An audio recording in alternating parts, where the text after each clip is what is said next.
Hello friends, ఎలా ఉన్నారు అంతా? మీరు గనుక ఇండియన్ అయ్యుండి తెలుగు సీరియల్స్ ఎపిసోడ్లను అందరికంటే ముందే చూడాలనుకుంటే వెంటనే మా ఛానల్ని సబ్స్క్రైబ్ చేసుకోండి. నాకు మీ కుటుంబం అంటే ఎంతో అభిమానం సార్.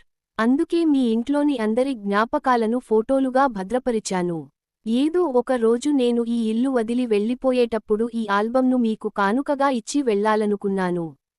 కార్తీక్, అక్కడ జరుగుతున్నదంతా చూస్తుంటే నీకేమనిపిస్తోంది? సూరజ్కి జ్యోత్స్నపై ఇష్టం ఉన్నట్టే ఉంది కదా, లేకపోతే ఇన్ని ఫోటోలు ఎందుకు తీస్తాడు? బావా, నువ్వు సగం సగం మాట్లాడకు. వాళ్ళిద్దరూ ఎలా గొడవపడుతున్నారో చూసావుగా. అయినా సూరజ్ ఎంత ఓపిగ్గా సమాధానం చెప్తున్నాడో గమనించావా? నువ్వు ఏమనుకున్నా జ్యోత్స్నకి సూరజ్ మాత్రమే సరైన జోడీ. దీపా, అంత మాట నోరుజారి అన్నావేంటి? ఇప్పుడు తాతగారు ఏమంటారో ఏంటో. తాతగారు, నా మనసులో ఉన్న నిజమే బయటికి చెప్పేశాను. మీకేమనిపిస్తోంది? మాకు అలాగే అనిపిస్తోంది నాన్నా. దీప చెప్పిన దాంట్లో ఎలాంటి తప్పు లేదు. జ్యోత్స్న ప్రవర్తనను భరించాలంటే సూరజ్ లాంటి ఓర్పు ఉన్నవాడే కావాలి. పైగా వాళ్లు పోట్లాడుకుంటుంటే ఏదో ఫిర్యాదులా అనిపిస్తున్నా, లోతుగా చూస్తే జ్యోత్స్ననే సూరజ్ చుట్టూ తిరుగుతున్నట్టు స్పష్టమవుతోంది. అంటే జ్యోత్స్న కూడా సూరజ్ను ప్రేమిస్తోందని నీ ఉద్దేశమా? మనకి బయటికి అలా కనిపించకపోవచ్చు. దానికి ఈగో ఎక్కువ కదా. మనం అడిగినా ఒప్పుకోదు. కాని ఆ మాత్రం ఇష్టం లేకపోతే వాడి గదికి వెళ్లి ఆల్బం చూడాల్సిన, వాడి దుస్తులు ఉతకాల్సిన అవసరం దానికి ఏముంది? ఆ వయసు దాటి వచ్చినవాళ్లంగా ఇవన్నీ మనకి సులువుగానే అర్థమవుతాయి. మామయ్యగారు, మిగతా విషయాలు మీరు చూడండి. కార్తీక్, సూరజ్ అవుట్ హౌస్లో ఉండటానికి తగినవాడు కాదన్నావు. ఆ మాట వెనుకున్న అంతరార్థం నాకు ఇప్పుడే బోధపడిందిరా. అవుట్ హౌస్కి సరిపోడు అంటే ఇంట్లోకి సరిపోతాడనే కదా తాత. సరే, ఓ పని చెయ్యిరా. ఏంటి తాతా? ముందు సూరజ్ నేపథ్యం గురించిన పూర్తి వివరాలు సేకరించు.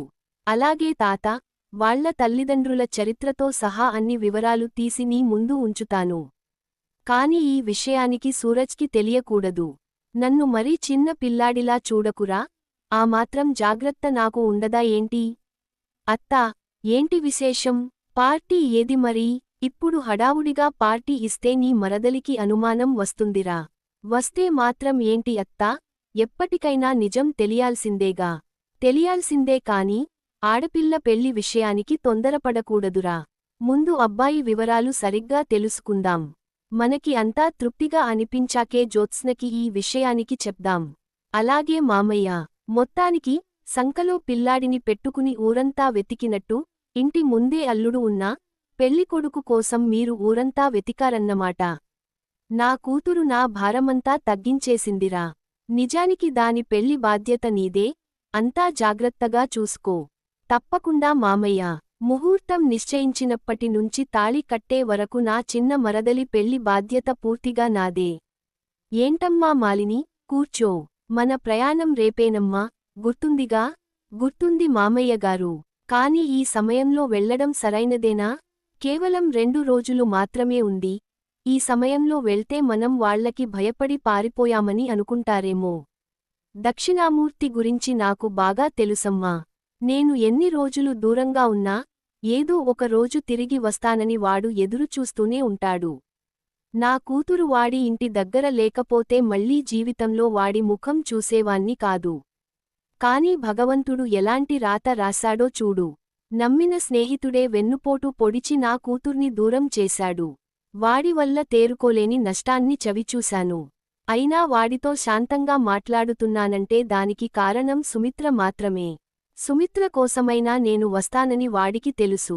మీరు వెళ్లడం కాదు మామయ్యగారు, సుమిత్రనే మన ఇంటికి రప్పిస్తాను. అది మాత్రమే కాదు, ఆ శివన్నారాయణ తలవంచుకుని నా ముందు నిలబడే రోజు త్వరలోనే వస్తుంది. అది త్వరలోనే జరుగుతుందమ్మా. మనం మన ప్రయత్నం చేశాం, అది ఇక ఆగదు. మనవరాలిని చూసిన ప్రతిసారీ నా ముఖం, నీ ముఖం శివన్నారాయణకు నిద్రలేకుండా చేస్తాయి. ఈసారి ఎదురుపడితే వాడే భయపడాలి. తన అహంకారాన్ని వదిలి, నేను ఓడిపోయాను దక్షిణామూర్తి అని వాడి నోటితోనే చెప్పించాలి. ఆ మాట చెప్తున్నప్పుడు నా కూతురు నా పక్కనే ఉండాలి, అప్పుడే నేను గెలిచినట్టు. మీరు అనుకున్న గెలుపు కోసం నేను ఏమైనా చేయడానికి సిద్ధంగా ఉన్నాను మామయ్యగారు. నేను మీ కూతుర్నే కాదు, మీ మనవరాలిని కూడా మీకు దక్కేలా చేస్తాను. నమస్తే సీఈఓ గారు. నిన్ను ఈ స్థాయిలో చూస్తుంటే నాకు ఎంతో సంతోషంగా ఉందమ్మా. కూర్చో. ఇంట్లో స్థానం లేదన్న నీకు కంపెనీ నడిపే బాధ్యత ఇచ్చారంటే గెలుపు నీదే. ఎవరినీ తక్కువ అంచనా వేయకూడదనడానికి నువ్వే ఉదాహరణ. అంతా ఆ దేవుడి దయ. నా భర్త ఇచ్చిన ప్రోత్సాహమే మామయ్యగారు. వాడు ఉత్తమ భర్త అమ్మా. మనుషులను అర్థం చేసుకునేంత గొప్ప మనసు నాకు లేదు. నాకు ఎప్పుడూ అందరిపై అనుమానమే. ఎవరినీ త్వరగా నమ్మలేను.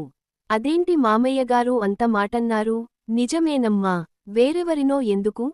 నీ విషయమే తీసుకుందాం. అసలు ఎవరు నువ్వు? నేనెవరో మీకు తెలియదా? ప్రశ్న సూటిగానే ఉందమ్మా. అసలు ఎవరు నువ్వు? నేను కార్తీక్ భార్యని. అంతకంటే ముందు కుబేర్ పెంచిన కూతుర్ని. అంతకంటే ముందు బస్ స్టాండ్లో వదిలేసిన ఒక పసిపాపని. అలాంటి వాళ్లని అనాథలు అంటారు.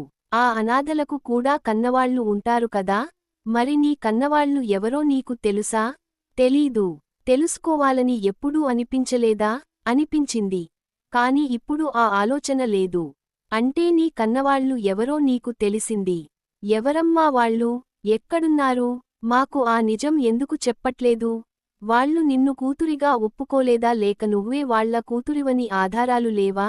మామయ్యగారు, ఇలా ఎందుకు అడుగుతున్నారు? మీకు ఏమైనా తెలిసిందా? పర్వాలేదమ్మా. నేను తండ్రి లాంటివాణ్ణి. నీకు ఏమైనా సమస్య ఉంటే నాతో చెప్పుకోవచ్చు. మీ అమ్మనాన్న ఎవరు? ఏమీ లేదమ్మా. భయపడకు. ఇది ఎవరికీ తెలియని విషయానికి అయితే నా ఒక్కడికే చెప్పు. నువ్వు నా కోడలివి. నా కొడుకు వారసత్వాన్ని మోస్తున్నదానివి. నువ్వు చెప్పే నిజాన్ని నేను నాలోనే దాచుకుంటాను. ఏ నిజమూ లేదండి. మాట మార్చకమ్మా. నీ కన్నవాళ్లు ఎవరో నీకు తెలుసని నాకు అర్థమైంది. చెప్పే. మా వియంకులు ఎవరో తెలుసుకోవాలని మాకు ఉండదా? అయితే వినండి. నా భర్తే నా అమ్మ, నా నాన్న, నా ప్రపంచం. నా భర్త, నా బిడ్డ, నా అత్తమామలు. వీళ్ళే నా కుటుంబం. నా జీవితంలో లేని వారి గురించి నేను ఎప్పుడూ ఆలోచించను మామయ్యగారు. చాలా బాగా చెప్పావమ్మా. మరి అలాంటప్పుడు జ్యోత్స్న పెళ్లికి నీ జీవితానికి ఉన్న సంబంధం ఏంటి? మీరేం విన్నారో? ఈ మాట ఎందుకు పదే పదే అడుగుతున్నారో నాకు అర్థం కావడం లేదు మామయ్యగారు. మాటలు ఊరికే రావు. ఒక మాట బయటపడిందంటే అది గతం గురించైనా అయి ఉండాలి లేదా భవిష్యత్తు గురించైనా అయి ఉండాలి. వర్తమానం గురించి ఎవరూ మాట్లాడరు. నువ్వు నా నుండి ఏం దాచాలనుకుంటున్నావ్? నీకు జ్యోత్స్న పెళ్లికి, దశరథ బావ కుటుంబానికి ఏదో బలమైన సంబంధం ఉంది. నాకు తెలిసిన బంధం కాకుండా ఇంకా ఏమైనా రహస్య బంధాలు ఉన్నాయా? దశరథ బావ నీతో మాట్లాడిన మాటలు నేను కొద్దిగానే విన్నాను. ఇలా అయితే జ్యోత్స్న పెళ్లి అయ్యేదెప్పుడు? నా కూతురు దీప నా ఇంట్లో అడుగుపెట్టేదెప్పుడు? దీప జీవితం జ్యోత్స్న పెళ్లితో ముడిపడి ఉంది అని అంటున్నాడు. పూర్తిగా వినుంటే నాకొక స్పష్టత వచ్చేది. నాకంటే శ్రేయోభిలాషి నీకు ఎవరూ ఉండరు. అసలు నువ్వు ఎవరో స్పష్టంగా చెప్పమ్మా. అభినందనలు మాస్టారు. అరే, అభినందనలు దేనికిరా? ఇప్పుడే పోలీస్ స్టేషన్ నుంచి ఫోన్ వచ్చింది. నీకు ఎసిగా ప్రమోషన్ ఇచ్చారంట. నేను నీకు అంత వెటకారంగా కనిపిస్తున్నానా? నేరస్తుడిని ప్రశ్నించినట్టు నా భార్యను నిలదీస్తున్నావు కదా. అందుకే అన్నాను. మరి అంత ఘోరంగా మాట్లాడతావేంటిరా? ఏదో మామగారు కోడలు సరదాగా మాట్లాడుకుంటుంటే నువ్వు ఎవరివో చెప్పమని పదే పదే అడుగుతున్నావు కదా. కొన్ని విషయాలు ఎవరూ చెప్పకుండానే బోధపడతాయి మాస్టారు. నీకో చిన్న కథ చెప్తాను విను. ఒక కుర్రాడు చీకటి పడ్డాక రోడ్డు మీద వెళ్తుంటే ఒక పెద్దాయన ఊరి చివర దెయ్యాలు ఉన్నాయి జాగ్రత్త అని హెచ్చరించాడంట. ఆ కుర్రాడు ఊరి చివరకి వచ్చాక భయంతో వెనక్కి తిరిగి చూస్తే వెన్నెల వెలుగులో రోడ్డుపై పడ్డ తన సొంత నీడ కనిపించింది. దాన్ని దెయ్యం అనుకుని భయంతో పరిగెత్తాడు. దారిలో ఎదురైన ఇద్దరు, ఎందుకు పరిగెడుతున్నావ్ అని అడిగితే, దెయ్యాన్ని చూశాను అన్నాడు. దాంతో వాళ్లు కూడా భయపడి పరిగెత్తారు. ఇక్కడ అందరూ భయాన్నే చూశారు తప్ప దెయ్యాన్ని ఎవరూ చూడలేదు. నీ అనుమానం కూడా ఆ నీడ లాంటిదే మాస్టారు. నీడను చూసి దెయ్యం అనుకుంటున్నావ్. అది నీడో దెయ్యమో కాలమే తేలుస్తుందిరా.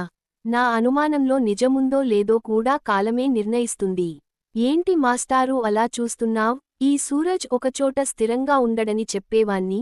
అలాంటిది ఇక్కడ ఎలా ఉంటున్నాడో అని ఆలోచిస్తున్నాను. ఉండటమే కాదు, కంపెనీకి ఉచితంగా సలహాలు కూడా ఇస్తున్నాడు. మన రెస్టారెంట్లో తన స్టాల్స్ నడుస్తున్నాయి అనుకో, కాని వాడు బయటికి వెళ్లి సొంతంగా పెట్టుకోవచ్చు కదా. అయినా వెళ్ళట్లేదు. ఎందుకు? వాడికి ఇక్కడే సౌకర్యంగా ఉందేమో. ఒకడు తన స్థాయిని తగ్గించుకుని వేరే వాళ్ల దగ్గర పని చేస్తున్నాడంటే వాడు ఖచ్చితంగా మోసం చేయడానికే వచ్చి ఉంటాడురా. ఇది నా అనుభవం చెప్తున్న విశ్లేషణ. అందరికీ ఇది ఎలా వర్తిస్తుంది మాస్టారూ? అనుభవంతో చెప్తున్నాను. నీ ఆలోచన తప్పైతే అలా స్థాయి తగ్గించుకుని పనిచేసేవాడు మోసగాడైనా అయి ఉండాలి లేదా వాడి మనసులో వేరే ఏదైనా లక్ష్యం ఉండాలి. ఊరుకో మాస్టారూ, నా మనసులో ఎలాంటి దురుద్దేశాలూ లేవు. ఇక్కడ కంటికి కనిపించే కథల కంటే కనిపించని అంతరార్థాలే ఎక్కువగా నడుస్తున్నట్టున్నాయిరా. అంతా నీ భ్రమ. సూరజ్, జ్యోత్స్న బాగా దగ్గరవుతున్నట్టున్నారే. వాళ్ళిద్దరికీ క్షణం పడదు. వాళ్ల జోడీ మాత్రం చాలా బాగుందిరా. మనస్తత్వాలు కలవవు కదా. సూరజ్ ఆలోచనలు చాలా విభిన్నంగా ఉంటాయి. ఎక్కడా నిలకడగా ఉండనివాడు ఇన్ని రోజులు ఇక్కడ ఉన్నాడంటే వాడిని ఏదో ఒక శక్తి ఆపుతోంది. ఏంటి ఆ శక్తి? సరే, శుభరాత్రి సూరజ్. ఇది చెప్పడానికే వచ్చావా? ఇదే నేను నీకు చెప్పే ఆఖరి శుభరాత్రి. అది నువ్వు ఎలా ఖరారు చేస్తావ్? నిన్న నీతో ఏం చెప్పాను? ఉదయం గుడ్ మార్నింగ్ చెప్తాను. అది చాలా ప్రత్యేకంగా ఉంటుందని అన్నాను కదా. అవును, చాలా ప్రత్యేకంగానే ఉంది. రేపు ఉదయం కూడా అంతే ప్రత్యేకంగా ఉంటుంది. రేపేం ప్రణాళిక చేశావ్? ఇంకేం ప్లాన్ చేయాల్సిన అవసరం లేదు. అందరి ముందు నిన్ను క్యారెక్టర్ లేని వ్యక్తిగా నిలబెట్టాలనుకున్నాను, నిలబెట్టాను. ఇక ఈ రాత్రికే నిన్ను ఇంట్లోంచి పంపించేస్తారు. మళ్ళీ మనం ప్లాట్ఫామ్ మీద జ్యూస్ బండి పెట్టుకోవాల్సిందే. థాంక్యూ జ్యోత్స్న. దేనికి? మన మధ్య జరిగిన పాత విషయాలన్నీ గుర్తుపెట్టుకుని మరి అందరి ముందు చెప్పినందుకు. నేను ఇంకా కొన్నే చెప్పాను. మరి నువ్వేంట్రా నా గురించి ఏం చెప్పలేదు? నీ దగ్గర ఉన్న వీడియోలు చూపించవచ్చు కదా. నువ్వు చేసినట్టే నేను చేస్తే నీకు నాకు తేడా ఏముంటుంది? అప్పటికే నువ్వు చాలా అబద్ధాలు చెప్పావు. నేను ఏం చేసినా నా కోసమే చేసుకుంటాను.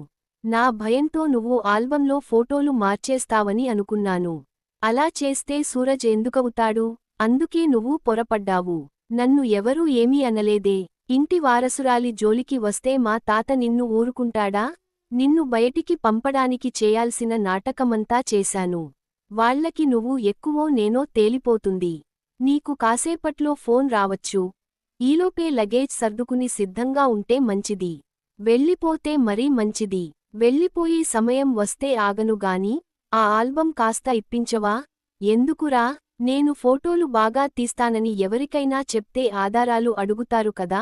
వాళ్లకి నీ ఫోటోలు చూపిద్దామని. ఇంకా ప్రయత్నిస్తూనే ఉంటావా?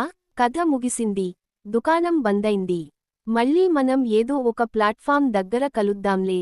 సరే బంగారం, ఆ ఫోటోలు నీ దగ్గరే ఉంచుకో. నీ పెళ్లి సంబంధాలకి ఉపయోగపడతాయి. ఆ ఫోటో చూసి పిల్లి లాంటి పిల్ల జామపండులా ఉందే అని పరిగెత్తుకుంటూ వస్తారు. పైకి మామూలుగా మాట్లాడుతున్నావ్ కానీ లోపల ఏడుస్తున్నావు కదరా. నా మనసులోకి తొంగి చూసేంత దయ నీకు ఉంటే నీకు జీవితాన్ని ఇవ్వాలనుకున్న మనిషిని దూరం చేసుకునేదానివి కాదు. అబ్బో, నీదొక జీవితం, అది నాకు కావాలనుకోవడం తలుచుకుంటేనే నవ్వొస్తోంది. నువ్వు నవ్వితే చాలా అందంగా ఉంటావ్. అది నాకు తెలుసు. కానీ మీ వదిన నీకు ఫోన్ చేయలేదేంటిరా? కనీసం మీ అన్నయ్య అయినా చేసి ఉండాలే. అసలు నీ సమస్య ఏంటి? నేను ఇక్కడ ఆగడానికి ఏదో ఒక ప్రయత్నం ఈపాటికే చేసి ఉంటానని అనుకుంటున్నావా? నేనే ప్రయత్నమూ చేయను. అంతగా కావాలంటే గుమ్మానికి అడ్డంగా మంచం వేసుకుని ఇక్కడే పడుకుంటాను. ఏం చేసుకుంటావో చేసుకో. నువ్వు గుమ్మానికి అడ్డంగా పడుకుంటే అదే మంచంతో సహా నిన్ను రోడ్డు మీద పడేస్తారు. చేసుకో. రోడ్డు మీద కాకపోతే ఇంకెక్కడైనా పడేసుకో. ఏంట్రా అంత నోరెత్తుతున్నావ్? జ్యోత్స్న, నీకు బుద్ధి ఉందా? మళ్ళీ వచ్చి వీడితో గొడవపడటం అవసరమా? దారిలో పోయే ముళ్లకంపను మళ్ళీ తగిలించుకోకు. అయితే ఆ ముళ్లకంపను జాగ్రత్తగా తీసుకెళ్ళండి. నేను ముళ్లకంపనే, దూరంగా ఉండు. తగిలించుకున్నావో గట్టిగా గుచ్చుకుంటాయి. నాకు ముళ్లకంపలంటే చాలా ఇష్టం. ఐ లవ్ ముళ్లకంపలు. చూసావా వాడు ఎంత తెగించాడో? ఆరిపోయే దీపానికి వెలుగు ఎక్కువ అంటే ఇదే. వాడి పని అయిపోయింది. నువ్వు రా చెప్తాను. పద. జరిగేదాన్ని మనం ఆపలేం బంగారం. ఊరికే ఆవేశపడటం తప్ప. శుభరాత్రి. వెళ్ళిపోయిందా? వచ్చేటప్పుడు చూశాను. అవుట్ హౌస్లో సూరజ్ కనిపించలేదు. అంటే మన ప్లాన్ వర్కవుట్ అయిందన్నమాట. తాత సూరజ్ను వెళ్ళగొట్టే ఉంటాడు.